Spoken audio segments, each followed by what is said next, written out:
Hey everybody, welcome back to the channel. This is Rob here at Smirking Gun Review. I can't do it. I can't do it. I was going to do a thing. And I can't do it. I just can't. And I'll be laughing too much. So, welcome everyone to my first ever Halloween month. Yeah, that's right. This month we're going to be reviewing a bunch of movies, horror movies, scary movies, movies that are supposed to be scary that aren't scary. Movies you play at Halloween is what I'm saying.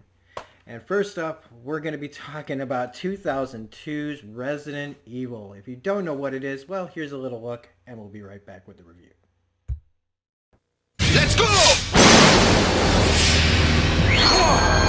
You're all going to die down here. Evil is rising. There's no way I'm going down there. The terror is spreading, and our chance for survival is running out.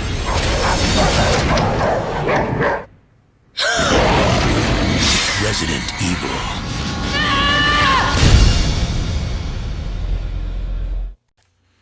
Alright, so now that you've seen the trailer, let's get down to brass tacks and talk about Resident Evil from 2002, starring Mila Jovovich and Michelle Rodriguez, and various other actors that don't have much character.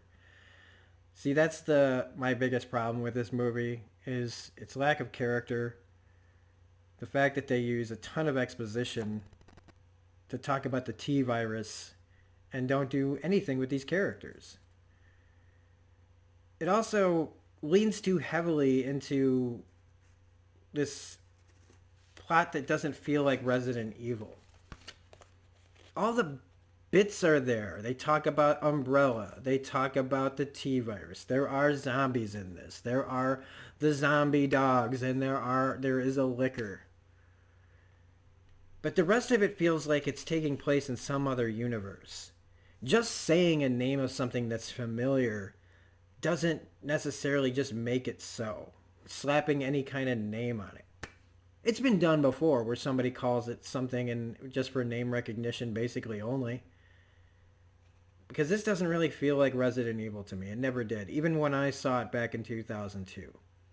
And the thing is since 2002, I've seen this movie probably about a half a dozen times. You know? I don't hate this movie. There are way worse video game interpretations. But this movie just falls really, really flat to me. But there are some good moments too. So let's jump into this movie and talk about what I wrote down and some of the things that I noticed in this movie, okay? Because we spent time doing it. Let's really go all at it. Now, the first thing I noticed was that Jason Isaacs plays the narrator. There's a narrator over the writing. How many movies have you seen that actually needs to do that? To actually speak to you the lines. Star Wars doesn't do it, you know? Can you imagine if somebody was reading you the Star Wars scroll? Or crawl, I guess is how they call it. But I kept thinking, if you've got Jason Isaacs, he's Lucius Malfoy, by the way, this accomplished actor, really accomplished actor, even by 2002. I mean, how many Harry Potter movies had they made by then? He was in the second one, and the third one must have come out. Well, no. I think the second one had just come out, because I don't remember the third movie coming out until, 2003?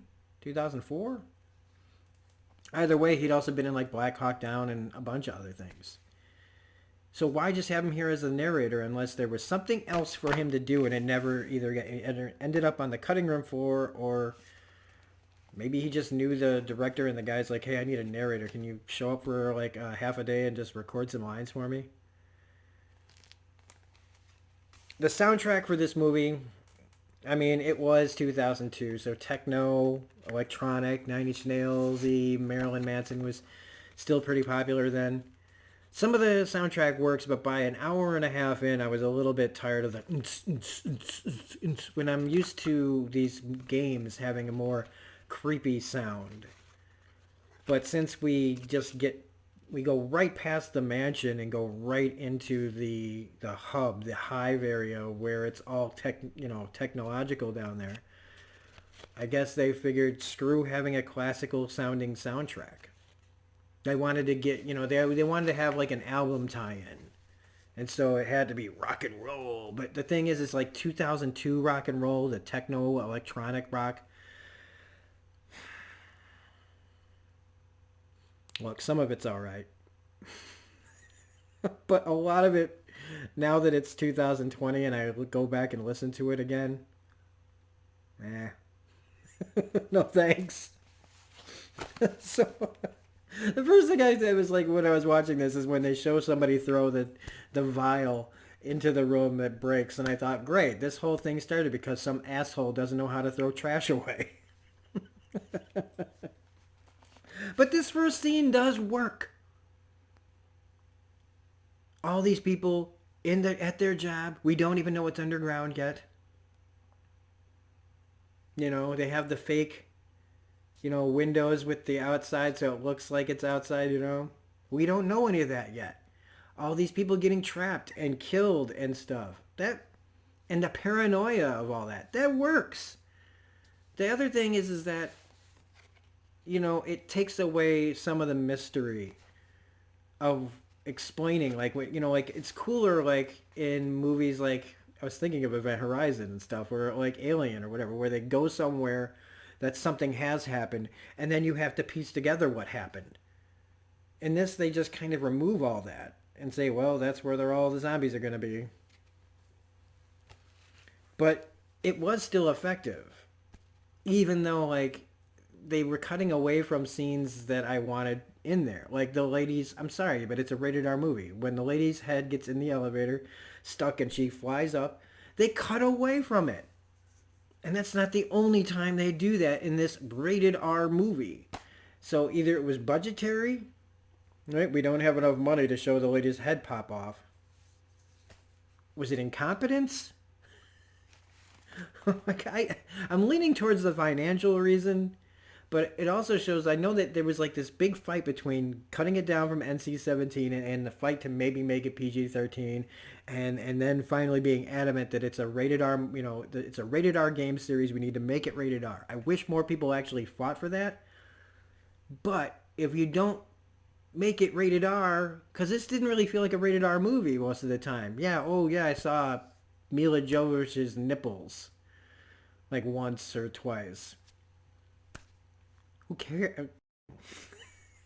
You see more of Rachel's nipples on Friends, okay? And what's that? TV PG? So,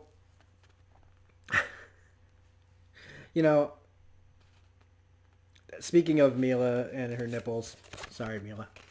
Apparently there were a lot of actresses up for this, but nobody wanted to do it. Probably first off because they were like, a video game movie with zombies? No, thank you. I'm trying to make a career for myself. And the other part was nudity. Now, Mila's been a model. She's used to dropping her clothes off all the time for modeling shoots, I'm sure. So she's fine with her body as, being out there for it. And that's fine. That's great for her.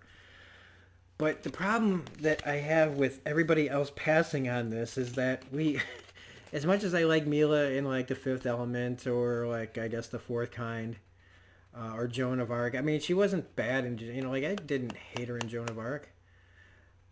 I just feel like if anybody, could have done this a little bit better, because her ability to emote in this movie comes from scowling like she is right here, almost crying but not. It's like they just kind of threw some water in her face and told her, open your eyes really wide. You care. Otherwise, the rest of the time in this movie, she's just like I'm looking at you right now. Like, just the worst was going on around her. She's just like,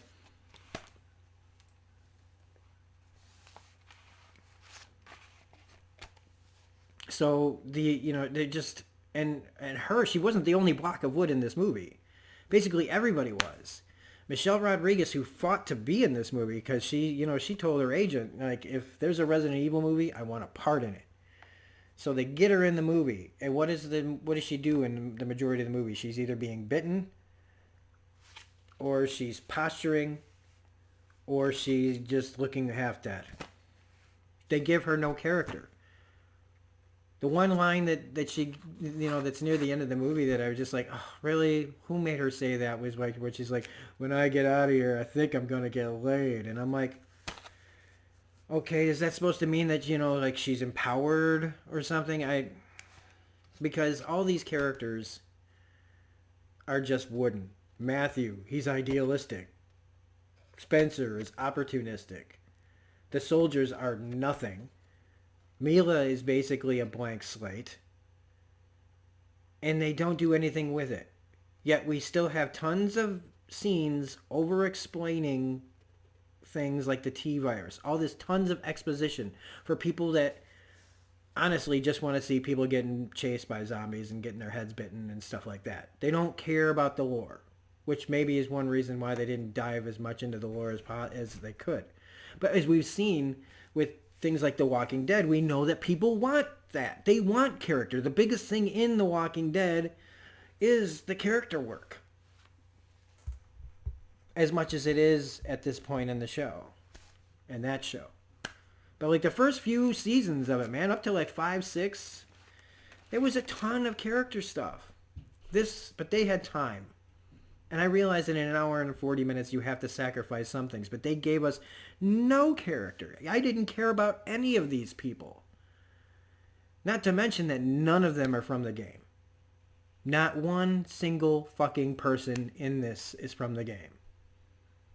Which is why, like, when you find out that there was a script out there by Alan McElroy, who was going to have Wesker and Chris and all the rest of the gang from Resi 1 in it, and it got passed because it was rejected for being a terrible ripoff of the game. Well, this isn't even a ripoff of the game. This is picking one place and then over-explaining why everything else around it is. Alice and Matt, yeah, the most popular characters in the Resident Evil universe. They're like Daryl from The Walking Dead. They don't exist. And I mean, look, I'll be honest. Like I was, when Resident Evil Apocalypse came out, I was excited because I knew, that there were going to be characters from the game, at least. I mean, I didn't really care about any of them once I saw this picture. I was on board after this picture.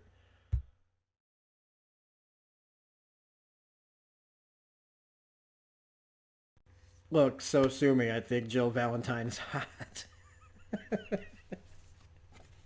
But even that movie wasn't good. I mean, they focus on Alice. This whole series focuses on this character that doesn't exist in the games at all. The mystery of Alice in the Resident Evil games. No, there is no Alice to have a mystery about. And it seems like all the characters that they place in these movies just are there to be background to her. And I realized that Anderson and her got like engaged and married after this, but come on, guys. Like, if you want to make your own movies with your wife, go ahead and do it. Just do something else. Give somebody else the reins to the Resident Evil franchise, or stop and reboot. Oh. So, also Amnesia. Of course, Amnesia. It's the greatest way to just have characters not give any information until the plot decides that it's time for everybody to remember and reveal their secrets, which is exactly what happens here. I mean, at least Mila's character kind of has things coming in a little bit, but then at the end, Spencer just has a big old brain dump all of a sudden. And, oh, I'm the bad guy. And it's just like, oh... Like, there was no tension building up to that. We just all of a sudden had to go, oh shit, he's bad. Because all the other scenes of her remembering him were them rolling around in bed. Which was also weird at the beginning of them, like, awkwardly being like, do you remember anything? No, do you remember anything? We have a ring, we were married, we probably fucked. I did like it when she opened up her dresser drawer at the beginning and was like, blouses, underwear, MAC 10s. They also describe memory loss. They're like, he's got memory loss. Oh, he's fine. Since when is memory loss fine? Even though they say, like, yes, the nerve agent. Yeah, nerve agent. They dump nerve agent on these people, then knock them out. Side effects may be memory loss. Side effects usually for nerve gas is death. Now, I got to admit, though, that my favorite parts of this were, like, the dogs. But I loved the AI. I like, and that's why I was just like, why don't you just make a movie about a killer AI? Why, Anderson, you could have just done that. Make that movie. Let somebody else write Resident Evil. Make Resident Evil. Make a franchise based on the show. You want to make your killer AI that also deals with zombies, you go do that movie. Because like I said, man, this script was rejected from George Romero, the king of zombies. I don't want that script. Kevin Williamson, who does Scream. I don't want that. McElroy, who was actually going to write he was writing the movie with all the characters from the game in the mansion. Survival horror. Nah, rip off. Did you think that maybe that's what people wanted, dude? Was a rip off of the game? Like, it's why when I read a comic book and somebody says, hey, they're going to adapt The Dark Knight Returns. And then I see the animation and I go, oh my God, it's The Dark Knight Returns from the comic book. I didn't start watching The Dark Knight Returns and it turns out to be Bill and Ted or something. You know what I mean? Like, a completely opposite movie where it's like not even about Batman, but like about Green Lantern or something. Because that's what it felt like. It's just like, hey, I want to write this movie for this lady I'm trying to marry in about a year.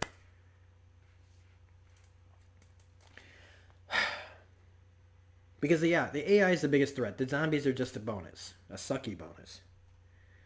The atmosphere, there was atmosphere that did build tension in some of the situations. But again, the dialogue kept getting in the way. The blank nothing characters. Scenes where they're yelling at the guy trying to hack the computer. Hurry up! Yeah, hack faster, man. The laser grid scene is great. I wanted it to be gorier, though. This is, again, rated R. You see the girl's head fall off, right? Show it, like, she's just standing there blank so that the CGI can just have the head fall off, right? Why didn't they have it where she was, like, trying to keep her head on or something and the blood starts spurting out? Oh, that would cost more money, I guess. I mean, yeah, it cauterized it, right? But, like, if it's not off yet, right? Why couldn't she just be like, oh my God, if I let go of my head, I'll die, like... And then she trips over, like, one of the bodies and her head falls off. The poor guy that's sitting there, like, instead of backing up, or first, when the doors started to close, instead of running through the door, he stays there with his men. I guess you're supposed to say, oh, that makes him a great leader. But if you're dead, you can't lead shit. And then when the laser grid comes at him, right, it did stop. Why didn't he back up all the way to the door instead of getting ready to box a bunch of lasers?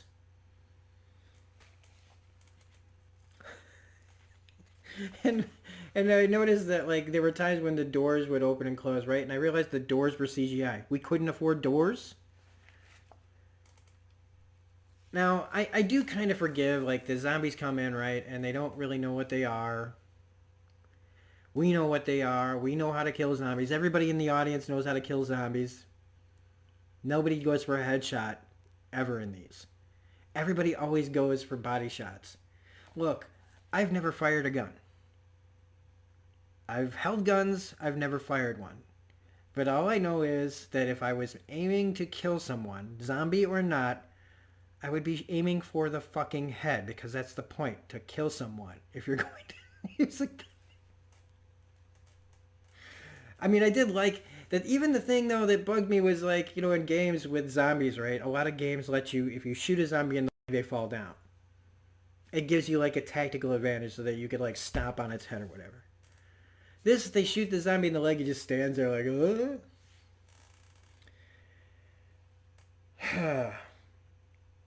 And, for a movie that rejected George Romero's script, he sure does like to throw Romero stuff in there. Like the dead walk on the newspaper, or when the guy gets pulled into that first door when he's like, they get the code open and they finally get in. Which I did like that, for getting the code. You're in a tense situation and nobody can remember it. Why? Because you're being ripped apart by zombies. That at least makes sense. Like, oh shit, I don't know, 3, 6, 7, like, yeah. it's a tense situation. I get that. So when they open the door and the guy gets pulled in, it's so out of Romero. But again, the guy's got all these zombies on him. Nobody, he just falls to the ground and you hear crying, oh no, and it's like, he's not, we don't even get any gore from this. So like more wasted opportunities. Like this again just shows like it felt like this is barely an R. And then you get to the zombie dogs, and while I said that this is cool, like I love that she runs into that room, she thinks she gets away, she turns around, there's like 7 of them. I love the dogs in the game because they're hard for me. They're scary for me actually. I love dogs, but dogs also scare the shit out of me sometimes. And so whenever I had to fight them in the games, I was always like like really jumpy and panicky. And so she gets the gun and you're like, cool, she's going to fight the dogs. And we don't even see that. We just see her gun firing. And we don't even see the bodies. All she does is run after run away from the last one and do a quick kick to some techno music. It's like all tell, no show.